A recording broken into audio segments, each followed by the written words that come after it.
Hi, boys and girls. Today we'll be reading The Night Before Christmas by Clement C. Moore.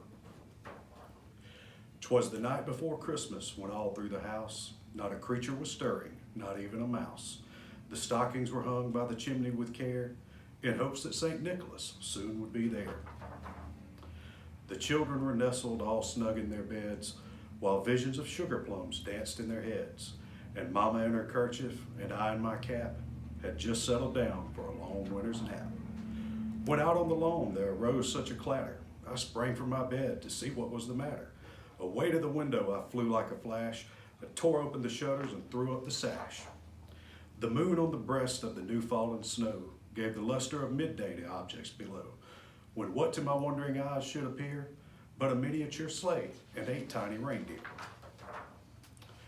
With a little old driver, so lively and quick, I knew in a moment it must be St. Nick. More rapid than eagles his coursers they came, and he whistled and shouted and called them by name. Now Dasher, now Dancer, now Prancer and Vixen, on Comet, on Cupid, on Donder and Blitzen, to the top of the porch, to the top of the wall. Now dash away, dash away, dash away all. As dry leaves that before the wild hurricane fly, when they meet with an obstacle, mount to the sky. So up to the housetop the coursers they flew, with a sleigh full of toys and St. Nicholas too.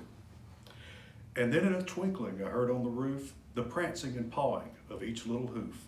As I drew in my head and was turning around, down the chimney St. Nicholas came with a bound.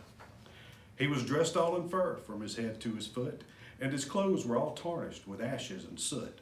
A bundle of toys he had flung on his back, and he looked like a peddler just opening his pack. His eyes, how they twinkled, his dimples, how merry, his cheeks like roses, his nose like a cherry. His draw little mouth was drawn up like a bow, and the beard of his chin was as white as the snow. The stump of a pipe he held tight in his teeth, and the smoke it encircled his head like a wreath. He had a broad face and a little round belly that shook when he laughed like a bowl full of jelly. He was chubby and plump, a right jolly old elf, and I laughed when I saw him in spite of myself. A wink of his eye and a twist of his head soon gave me to know I had nothing to dread.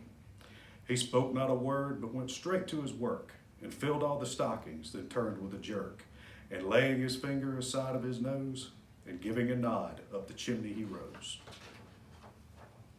He sprang to his sleigh, to his team gave a whistle, and away they all flew like the down of a thistle. But I heard him exclaim, ere he drove out of sight, Merry Christmas to all, and to all a good night.